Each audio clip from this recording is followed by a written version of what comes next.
Taste the Daily.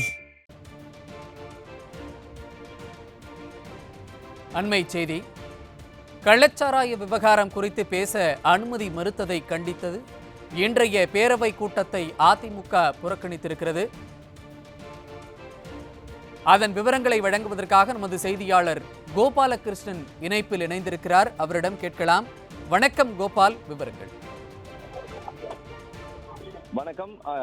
பேரவை கூட்டத்தின் 3வது நாளான இன்று அந்த கள்ளச்சாராயம் விவகாரம் தொடர்பாக பேரவை கூட்டத்தை ஒத்திவைத்து பேசுவதற்கு அனுமதிக்க வேண்டும் என சட்டமன்ற எதிர்க்கட்சி தலைவர் எடப்பாடி கே பழனிசாமி தலைமையில் அதிமுக உறுப்பினர்கள் பேரவைத் தலைவரிடம் முறையிட்டனர்.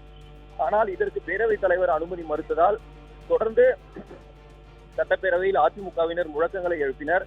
மக்கள் பிரச்சனை, அதாவது கள்ளக்குறிச்சி மாவட்டத்தில் அதிக அளவில் இந்த கள்ளச்சாராயம் குறித்து 50க்கும் அதிகமானோர் உயிரிழந்திருக்கிறார்கள். இந்த பிரச்சனை குறித்து சட்டப்பேரவையில் முதலில் பேச்சு விவாதம் நடத்த வேண்டும்.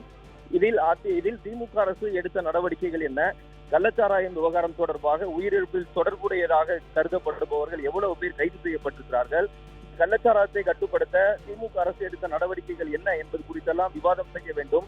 இதற்கு பேரவைத் தலைவர் அனுமதிக்க வேண்டும் என்றுதான் சட்டமன்ற எதிர்க்கட்சி தலைவர் எடப்பாடி கே பழனிசாமி பேரவைத் தலைவரிடம் முறையிட்டார். ஆனால் இதற்கு தொடர்ந்து பேரவைத் தலைவர் அனுமதி மறுத்ததை கண்டித்து அதிமுகவினர் முதற்கட்டமாக வெளிநடப்பு செய்தனர்.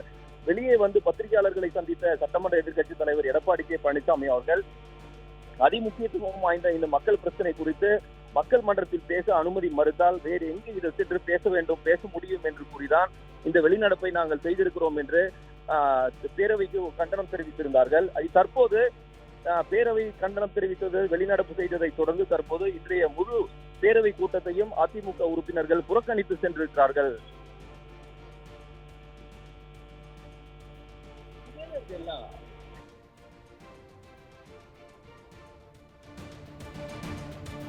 விவரங்களை வழங்கியமைக்கு நன்றி கோபாலகிருஷ்ணன்.